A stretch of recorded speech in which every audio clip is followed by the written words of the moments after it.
guys, so today I'm going to be doing the summer book tag, which you may have seen floating around YouTube. I first saw it done by Emmy Reads, but I think the original was done by Miss Kaylin, and I will link to both those videos in the doobly-doo below. I am doing this because I desperately need to pretend it's summer. The weather in England is depressingly cloudy and rainy, and I need a little bit of sun and happiness in my life. So let's get started.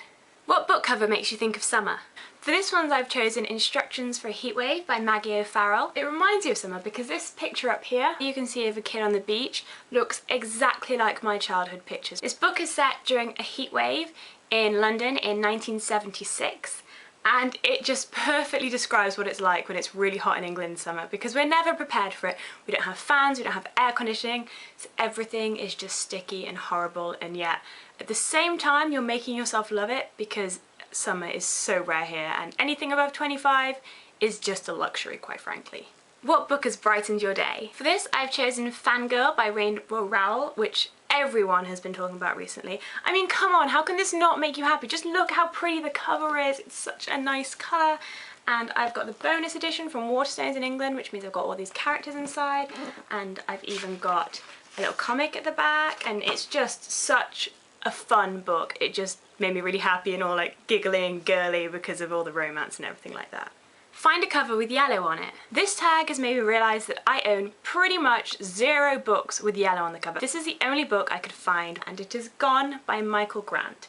Now this book I feel I should get bonus points for, because not only has it got yellow here, but the edges of the pages are yellow. How cool is that? I mean, that's probably the reason I first bought this book, to be honest. But there is something so lovable about a story with no adults in, when the kids just have to get along, and I also love a good survivor story. It's just a really good action-adventure read.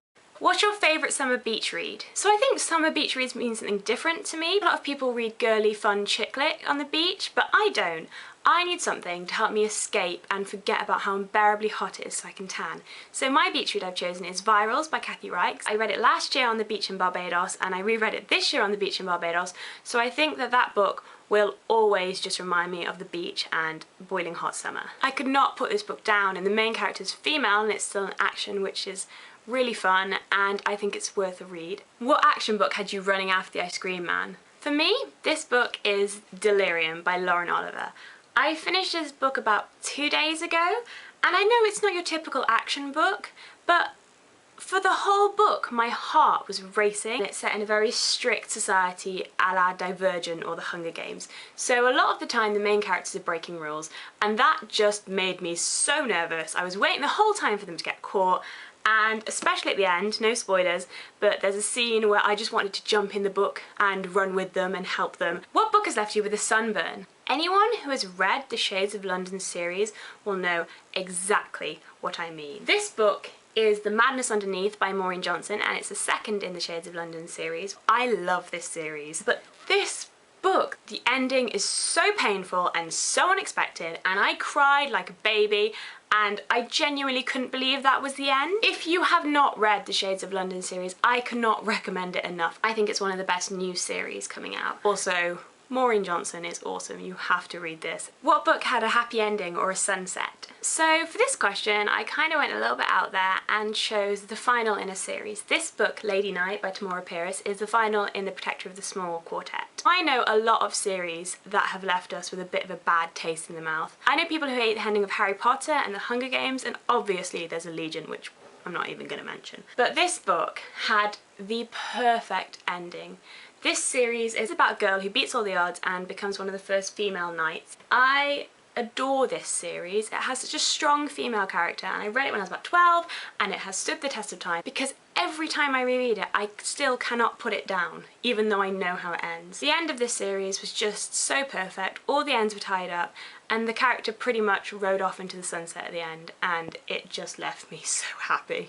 What book cover reminds you of a sunset? For me, it's this book, The Scorch Trials by James Dashner, which is also not the first in the series. The colours on the cover are just gorgeous and look exactly like a sunset to me. Although I know some people haven't really liked this series, I really enjoyed it and definitely think it's worth a read, especially because the film is coming out later this year and it has the gorgeous Dylan O'Brien in, so you should definitely read it before then. What is the one book or series that you plan to read over the summer? The book I definitely need to read this summer is Gone Girl by Gillian Flynn.